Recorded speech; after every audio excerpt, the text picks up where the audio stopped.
Hello, Madrid. How are you doing? So, I've spent the last couple of years building AI native SaaS applications, spending time with OpenAI directly. I was actually on stage at their first OpenAI Developer Day last November, hanging out with them, talking about the business of AI. You can look it up on YouTube. And I'm here to share with you some of my reflections and lessons. Part of the reason I'm doing this is because all of us are going to be involved in building new wave of applications using artificial intelligence, all of you. Even if you don't know it, that's what's probably going to happen over the next 5 to 10 years. So can I just say that it's a pleasure to see all these amazing product people. Give yourselves a round of applause. I love PMs. How do I advance? Oh, I have a clicker here apparently, so I have to go get it. I love PMs. I've been a product manager for over 20 years. I'm not going to say how much longer because it will date me. But I'm a product and design leader as well. I am a founder, a mentor. I spend a lot of time coaching both established companies, but my sweet spot, the thing that I love the most, is early stage companies because they're the most innovative. My partner and I are writing a book on building rocket ships, which is thinking about how to lead product in product-led companies, and it will launch in August. So one of the things I'm excited about, and the book it's been 2 years, but it's really it's for you. It's an expression of 20 years of knowledge working at Microsoft, at Twitter, at Atlassian, at Typeform, at Calendly. The last thing I did, obviously, was I was a chief product officer at Typeform up until super recently. And I'm spending a little more time away from that, working on building new kinds of AI software companies. I'm building an accelerator in Africa right now and a studio in Austin, Texas, which is where I live. All right. When I left Twitter, I won't talk about it very much, but when I left Twitter, oh, sorry, my bad. When I left Twitter, Elon Musk had just moved in. I was in charge of all the conversations at Twitter, so tweets, DMs, audio messages, all the crypto and all the Web3 stuff, the NFT profile, tipping, all of those things were part of the conversations team, which I was head of at Twitter. And when I left, because when Elon came, I didn't want to stay anymore, I thought I would go into people are laughing. I won't take any questions about Twitter. So, but when I left Twitter, something happened. Can someone guess what happened in 2022? Anyone guess? Okay, GPT 3.0 came out. And when GPT came out, I looked at some of the demos and I was completely shocked. I was like, oh my God, how can I invest and build new companies when I don't know how to actually do this myself, which is what's going to come around the future. And so I thought about it, and I joined Typeform. And at Typeform, we created this new product. Obviously, does everyone know Typeform here? Because, I spent a lot of time in Barcelona, and this is my first time in Madrid, so I'm looking forward to hanging out here. But at Typeform, amazing company, very successful.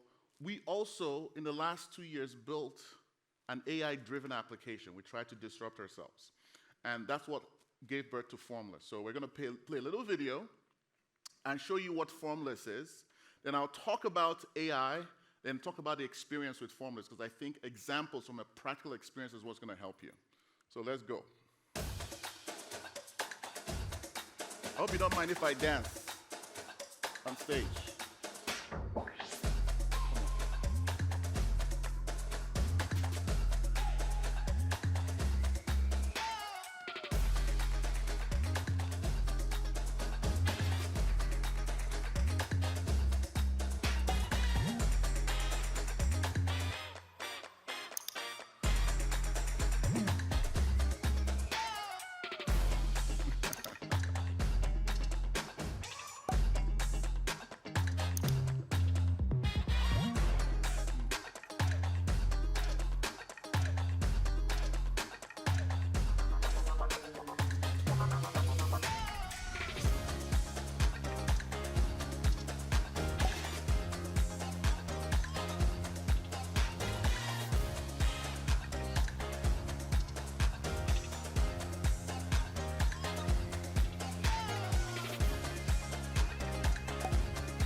All right, let's give that a real round of applause. So that is Formless by Typeform. It's a new product. I'm not here to really like market it or anything like that. I'm just to say that this is one of the things that we created at Typeform. So let's go back a bit. AI has been around for a long time. If you're in computing, then you know that for the last 20 years we've been talking about some kind of AI, natural language processing, machine learning. These are marketing words we use all the time. So what's different? Well, the thing is, actually I've been working on machine learning and NLP for a very long time. At Microsoft, we did a lot with handwriting, pen computing. This was all machine learning. Google Translate is machine learning. Even at Typeform, one of the things that we did was we used a lot of data to start to predict how long it takes to fill a form. So when you create a form at Typeform, we use a predictive model to say, it's going to take you 3 minutes to fill this form. And by putting that information in the form up front, people completed forms more because people don't want to take a 10-minute form. So if we say like 3 minutes, 5 minutes, people are like, oh, okay, I know how long it will take. They're going to do the form, and it works really well. But these old AI techniques are becoming obsolete, right? In fact, at Typeform, our whole data science was around machine learning. But that's not what's changing the world today. That's very, very important to know. What's changing the world today is transformer-based models. Does anyone who know what a transformer-based model is? Knows that word? Okay. I think I need more people to know what transformer-based technology is. And it all started in 2017. So let's look at a timeline. In 2017, 8 Google researchers wrote a paper. I think it was called Intention is All You Need, or Attention is All You Need. You can Google it. But this was the seminal paper that kicked off the large language model revolution. And I need all of you potentially to go read that paper to get to know this, because I know every PM needs to understand the basis of this. It shouldn't be mysterious to you. If someone says AI, generative models, you should know what it is. So they wrote this paper, and to understand this paper, you have to go back a bit. Neural networks, which is what this paper is based on, was a research technique started in the 40s and 50s in the United States. And people decided that the way they were going to solve artificial intelligence was teach it how the brain thinks. And the brain is full of neurons, right? So that's why we called it neural networks. Now, by the time I was in grad school for PhD at the University of Southern California, many years later, neural networks had hit a peak, a plateau. It wasn't fun anymore. They weren't solving unique problems. One of the test problems and the test cases for neural networks is image recognition. Do you know one of the things that people are really good at, people have superpowers at? It is vision. You see a picture of yourself as a child, and you're like, yeah, that was me. Or you see your sister, even if it's clear black and white, humans are really good at vision. And for some reason, we couldn't teach computers how to see as good as us, which was a problem, because how can you be more intelligent, artificial intelligence, if you can't do that? And so neural networks have plateaued. And that's what gave the impetus to our machine learning cousins. Natural language processing took off. That was the peak of computer science at the time. But when they wrote this paper, they solved the fundamental problem, and they predicted, based on new techniques, that these transformer-based models, which is like a hierarchy of multiple neural networks, would beat all the old techniques at some point. Now, there were 2 bottlenecks to the paper, right? One was compute. You needed a lot of compute, a lot of GPU processing power. And the second is data. We still needed a lot of data to train these foundation models. But after this paper, all those researchers scattered, OpenAI, Anthropic, and so on and so forth, and that's how we start to see, OpenAI was started in 2015, we started to see GPT-1, GPT-2, all those things were born. And now we see Mistral in France, we see the stuff from Anthropic. This is the era of foundation models, and also the era when they became private, because all of these things were research papers and they became private. Now, most of the most capable models are still private, but there's still a lot of open source models, so there's a lot to play with. One of the things that I use at work or in my personal life is something called LLM Studio. You can download all kinds of models, the free ones, and play with them yourself, and you should.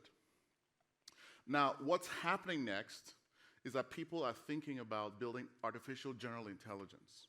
Artificial general intelligence is, there are many definitions for it, but what it really means, I think, according to Sam Altman, is that AI that can invent new science, that can create new things. So if there's a new cosmological constant, if there's a new version of gravity, things that can do all some of those things, that's what people are gunning for.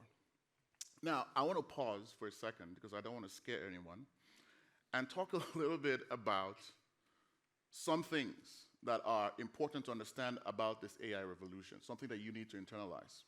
One is, things are going to change very fast. Now, the thing and the places where things change almost immediately is computing, our industry. You can already see it, right? I'm going to give you another example, but did anyone watch the announcements that happened on Monday and Tuesday this week, right? Was your mind blown, right? Well, I guess people's minds weren't blown, okay. No, look, if you think about it, your mind should be blown because the things you can do with that stuff is amazing. We'll talk about it in a second. But the other thing that's going to change is economies, right? If I can do 3 times more than what I could do before, what are the implications of that? How many jobs will hire as many people as they do today because it's not about replacement, it's about augmentation. People will be able to have superpowers with AI, and that will change economies. It will change politics, right? And it will change countries. How about science and research? Now, before, science and research, the way it works is someone will come up with a theory. You know, Einstein comes up with a theory of relativity. We spend the next 100 years trying to prove or disprove the theory with experimental physics. And so people at CERN, in Switzerland, everywhere in the world are trying to prove the Bose-Einstein postulate or something like that. That's how it works. Very recently, something remarkable happened in the era of science. The world has been trying to solve nuclear fusion, energy generation through hydrogen, for a very long time. But that involves hydrogen, plasma states, high energy states that are very hard to control in order to create new energy. A transformer-based model simulated billions of these reactions and said, this one will work. And based on that selection, we could create a net positive energy gain from nuclear fusion. Because of these models, nuclear fusion, which is unlimited energy for the planet, is closer to us. Now, let me tell you something weird about that. Scientists don't know the physics of why that particular reaction worked. So for the first time in human history, well, not the first time maybe, but we're going to get there very fast, the experimental guys solved the problem before the theoretical guys. So this is also going to transform science. You've heard about IBM's AlphaFold. People are folding proteins in ways that nature hasn't seen because we can run through 1 billion variations using these transformer models, and we're trying to solve new things. So diseases will be cured, and so on and so forth, because of this technology. The last thing I want to say is defense. Defense is going to change, right? In war, for the last 5,000 years, you fight, you throw people, right, at it, you kill people, and then eventually no one can win, and then you sit down and you work out peace, right? If you have AI fighting, drones or whatever it is, if my AI is better than your AI, guess who wins? I win. So AI is about to transform war. In fact, the major nations are actually right now working out how to sign deals so that they don't fight with AI in the open. So my point is, this is going to change. Now, a few things before I move on to this, because I'm spending a lot of time on this, is humanity is still very special. You can't teach an AI to be kind. So these things will not replace our essential humanity, I don't think. And AI also won't change the world like you expect. It's not just whiz-bang technologies. What it will do is to shift the economics. So the ability to make great software will become cheaper. And we'll talk a little bit about it. But the other thing to note is that AI is based on, right now, crawlable internet data. How much data, human knowledge, is on the internet, do you think? Anyone take a guess? Just anyone. How much of human data is on the internet? How much? So maybe like 20% max, right? Is all the knowledge in the Aboriginals in Australia on the internet? Probably not. Icelandic knowledge, knowledge from Nigeria, from Africa, is it on the internet? A lot of it is not. And so what you really want is AI that can understand the entire world, understand human history, and it doesn't exist. So there's still a long way to go, even though there's a lot of information on the internet. Languages. AI can't speak languages, so this is going to be a challenge. The last mile is going to be universal language, like Star Trek. It's going to be all that knowledge that's offline, getting it online so that AI can deal with it. So, I'm going to talk about a very important concept. A lot of people today are not painting natively, and this is important for you. A lot of people are not painting natively with AI, okay? Because AI is going to change so many things, and this idea of, is AI at the core, or is it just a sprinkling at the edge of your software? Let's talk about Monday's announcement. OpenAI announced for Omni, a multimodal model that can see your face, respond to your tone of voice, respond to your expressions in real time, and respond in less than 300 milliseconds, which is as fast as humans. You can interrupt it and it will work exactly right. Tell me what it disrupts, right? It makes Siri obsolete. How long has Apple worked on Siri? Maybe a decade? How much money have they put into it? How many lines of code? Maybe millions? On Monday, OpenAI showed software that made it completely obsolete, 0. So Apple has to write down the cost. What happens to the team at Siri, right? You, in one weekend, can build a better Siri based on what happened on Monday. You can do it. You can do it. In fact, you don't even need a developer. You could ask OpenAI to write the code to do it if you want it, which is completely mind-blowing. So what's going to happen now with us is that old software built on thousands of lines of code will slowly become obsolete. It will slowly be written down. All those big companies have to start again from scratch with AI at the core. Now, the other idea is AI at the edge. And I'll illustrate this because we did both things at Typeform, which is you take some of the AI and you use it to sort of enhance your old code base and maybe enhance your workflows. There's nothing completely wrong with that. But I predict that the people who will succeed are the people who will paint on this new canvas in a very native way, right? One of the things that you have to remember is when the internet age came out, and we all had desktop software. I don't know if you guys are old enough to know this, but in the early days, people just made internet-enabled desktop applications. And very quickly, though, native applications started to come out. You started to see Twitter. You started to see Shazam. Salesforce was born on the web. It wasn't a desktop desktop CRM. It was literally just online, which was revolutionary. I mean, it seems old to us now, but it was revolutionary at the time. It usually takes some time for people to get a paradigm shift. Even now, some of you don't see that we're having a paradigm shift. You see demos online. So AI native apps will have the same trajectory. Over the next 2 to 3 years, people will start to grapple with it. You'll start to grapple with it. But fundamentally, eventually, people will start to do this in a very native way. Now, one of the examples I like to give is Notion. Who uses Notion? Yeah? A lot of people use Notion. Who uses the AI features in Notion? So much fewer people.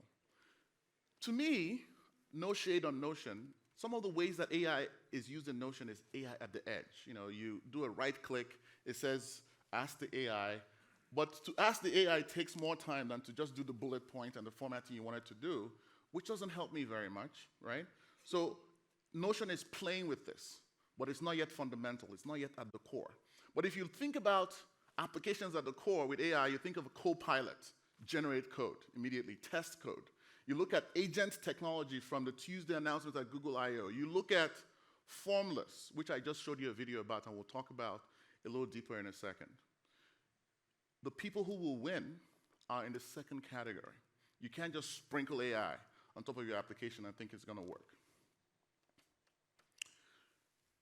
Last thing I'll say, because some of you are engineers, as amazing as all the code is that we've written, in the end, it's very brittle. It's like it's a glass house. If you look at code, really, it's algorithms and a lot of conditional case handling, very brittle. But when you put an AI at the core of your software, then all those conditionals can be handled much more easily. If you send a problem to, say, OpenAI, and by the way, I'm not glorifying any of these things. I'm not a shill. I don't own shares in any of these companies. But if you think about what it is for an LLM to be at the core, and you're trying to make next generation Siri, you're not saying, if this, do that, if this, do that. All you're doing is you're saying, the human is talking, handle it. And then you're building the interface around it. It's so much more powerful than writing 1,000 lines of code to handle every variation of every human being on the planet and test every case. So this is very important because it's going to change how we build software. All right, I'm going to talk about one more thing before we get into Typeform and we get into Formless. And this is very, very important, so I want everyone to listen to me. Like I said, I've been a product manager for over 20 years. And when I started at Microsoft back in the day, when I was just 20 years old, the way we wrote software, we did specifications. That's what we called them, even before use cases. And what this really was how software should behave, right? And how humans should use it. That's what we wrote. We made technology that controlled humans. We said, human, this is how to use software. Right? Even if it wasn't natural, that's what we wrote, early days. But then we advanced, right? Product management got better. And we started writing use cases. And that is essentially the idea that how do people want to use this software? That's a use case. And if you fast forward to today, you have all these frameworks. You have jobs to be done. But I want to tell you something. The thing you should think about is your customer's workflow, okay? A workflow is a series of jobs to be done that are connected to a goal that your customer has. And everything you do, really, whether you're building sales software or or marketing software, you're trying to solve a workflow. You're trying to make it work better for that customer. Gainsight, Calendly, all these things. People are taking a workflow and they're trying to make it better. So thinking about workflows and your customers' work as workflows is a very important idea. But even more important than that is the generalization that not only is everything at work a workflow, and therefore if you build software that targets workflows, you solve problems, you make it better, is the idea that workflows are actually very stable. They're very stable. You wake up in the morning, you try to go to work, you get your coffee, you have breakfast, you get in a car. And you do that over and over again, so your morning workflows are pretty stable. You're a PM. Right? You come into work, and you're like, I have these workflows. I got to run a meeting. I got to do stand-up. I have to write a document. I have to influence upwards, and I have to influence sideways. And then you do that again and again. One day I looked at my calendar, and I estimated that I had 100,000 meetings in my career. This was like 2 years ago as a PM. What does that mean? My meeting workflow as a PM, leading teams, driving clarity, had happened a lot of times. And honestly, for most of that time, I didn't have anything to help me. Even Calendly just helps with external meetings. So what does that mean? It means that AI isn't this crazy thing. It's just a new tool for us to solve the workflow problem for people. People have stable workflows. This is very important because sometimes when people see AI, they're like, oh, what's going to change? No. Your customers' workflows are going to be the same. The question is, how do you solve it? How do you compress it? 30 minutes to 2 minutes. How do you give them superpowers? That's what you have to think about. Okay. So let's talk about Formless. We remade Typeform in the era of AI. When I got to Typeform, I had a gift. The co-founder, the former CEO of Typeform, David Okuniev, had stepped down. There was a new CEO, and he had created this really small team, this like crack team of, it was like an incubator. I eventually called it Typeform Labs, and it was a gift. Because Typeform Labs, the 3 or 4 people there were working with AI already. We're building new products. At the time when I got there, they were working on a collaboration product called Relate. But it wasn't quite on strategy. It was different. We needed more. We needed to do something on strategy, which is why I was there. So when GPT 3.0 and 3.5 came out, we're like, okay, what should we do? And David and I started to think about this, and we started to say, what if we could rebuild Typeform? I made AI a priority for the company, but I'm like, what if we went further? What if we took labs and did something more amazing? And so we said, okay, we got to do, if we could rebuild, because we knew that somewhere somebody in Europe or someone in Silicon Valley was trying to do exactly what we're thinking about, trying to rebuild Typeform, trying to rebuild this workflow in a native way. And they're going to raise a lot of money. So we're like, let's do it ourselves. Let's be our own lab. Let's be our own Y Combinator. And so we started to make some key decisions about this. We wanted to go native. We wanted to move fast. So we came up with a few principles. We said we will disrupt ourselves, right? Now, the reason I'm going into part of this stuff is that you all have to probably make this decision. As you think about building AI into your existing software or doing something new, you're going to confront this. Now, I'm not saying that you should make the exact same decision I'm making, but I'll tell you the decisions we made. We decided to disrupt ourselves. We decided that to go fast, to learn quickly, we're going to have to think about it more natively. We're not just going to do this on top of old Typeform. To do that, we have to think, what is valuable about Typeform in the first place, right? Conversation. We simulated conversations with Typeform, right? Presentation of data, right? The slick user interface was something that was important. And then we started to think about data. We weren't very good at data at Typeform, actually, but how do we make data, which is so important to AI, really sing in this new thing, right? And we started to dig into it, and we uncovered many, many hard problems. There's so many memories. Like one time we took a 30-minute walk in Barcelona, and we're like, what should we even call this? And that's how we came up with the name Formless, because we wanted to make the form disappear. We came up with the components, conversations, presentation, and data. Those were our principles. We decided that as we were building this, the prompts that we were using to construct this stuff was code. So we wanted to version prompts, right? All new stuff that we didn't do for the last decade. And then one more amazing thing is that we found that it wasn't even consistent.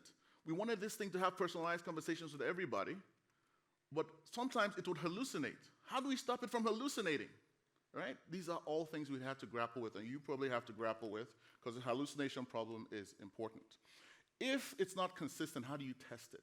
Testing works because you give it an input and you expect an output, right? What if it's an AI that doesn't give you a determined output? We send the same prompt, and AI can give us two different responses in the ballpark. How do you test in that situation? These are things you have to contend with.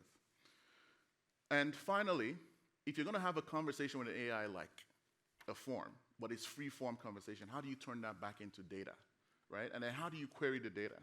All important things. So what we came up with was the video you saw. Every form is basically an infinitely personalized. In fact, Formless can have a conversation with 8 billion people, all different, based on what they said to it, right? And at the same time, we will still get the data we need out of you and have you continue to talk to it if you want it. In fact, we could feed it all of Typeform support, all of Typeform sales techniques. So once you're done chatting and giving us your name and so on and so forth, you could ask questions. Oh, how can Typeform help me? If you are like an IBM, you could feed it your tech support. And so after getting the data from your prospects, they can ask more questions. So Formless actually became not just a way to get data from people, but a way to share information with them. It became partly a salesperson, which was incredible. But that's not all, obviously. We enjoy that. It was a great process, and hopefully at some point you get to ask questions. But we also started to put AI into old Typeform, because of course, this was a principle for us. So some of the things we started to ask ourselves with old Typeform as we started to bring AI into it, not in the same way with Formless, which was ground up, was how can we increase time to value, right? How can we make mobile easier? People don't like to create on mobile. Well, what we did was, instead of having people create a form by themselves, we asked you to describe what you wanted. What kinds of questions do you want to ask? What's your objective? Please write me a form that will ask my high school class a few questions about the reunion, and Typeform would make it for you immediately. So something that would take you 20 minutes now took a minute. And then we started to use it for growth. We're talking about product-led growth. One of the things that we started to do was when you come into Typeform, instead of directing you to your dashboard and saying create a form for the first thing, activation, we would just make it for you. Based on the things you asked us, we asked you up front, you would make your form. And all of a sudden, we started to see people start to choose Typeform over other competitors because we had applied AI to very specific problems, to the problem of growth and activation, to the problem of time to value. One of the main things we did, like I said, was really this thing, create with AI. So if you go to Typeform, this is one of the main options to create with AI. We'll ask you a few questions and it's all taken care of. Now, mind you, some of the stuff you do with AI sometimes takes an hour. So doing it very fast made a lot of difference. So this is second to the last slide, and I'll talk about this. I want to share with you some of the new KPIs that we started to use with AI. This is very important. I'm not saying that you should thrash all your KPIs because your products make sense. I'm saying that if you're building with AI, you need a few new metrics to understand what you're doing. So I'll suggest a few. Time to value, right? Can you use AI to get your customers to experience value faster than you did before? This is very important for product-led growth. So we measure that, and we track that, and we put it on a chart. The second one is workflow length. If it takes 5 minutes to do a thing inside your software today, how can you use AI to make it a fraction, less than 3x of what it is? Instead of taking 10 clicks, right, to create a very sophisticated lead qualification form, how can you do it in 3 clicks? This is workflow length. How can you reduce it? Another thing, tweak time. In the early days of GPT, when you had, created a document, a summarization or something like that, sometimes it wasn't good enough. Who can remember all the DALL-E 2 things with all those images that couldn't have hands and so on and so forth? They weren't very good. And the thing is, if you use AI in a way that produces 80% accuracy, people eventually have to take time to tweak it, to change it, to make it perfect for them. Now, even if you've shortened it by 20x, the time it takes for them to tweak it to be perfect adds to their workflow, right? And so if the tweak time is too large to get to perfection, you have to track it, because if it is, then the people will not perceive any value from it. And then lastly, maybe the most important thing is feature return. If you deploy an AI feature, do people come back to it? At Typeform, we saw 30–50% of people come back to a feature after they'd used an AI feature after they'd used, which gave us a lot of confidence. So let's recap a few things. Transformer-based AI is here to stay, and that's the new thing. It's not NLP. It is not machine learning. This is what's going to be the future. The second thing is everyone is learning how to paint. You have to be one of the people who paints really well in AI-based software. It's really important. 3, it will drive down the cost of building. All of a sudden, it will take only $100,000 to build a $100 million company, and the world will change because of that. It will change venture capital. It will change your job. People who build LLM at the core will start to win more than people who don't, people who just use it at the edge. So we have to learn how to do that. And then lastly, don't forget to measure the right thing.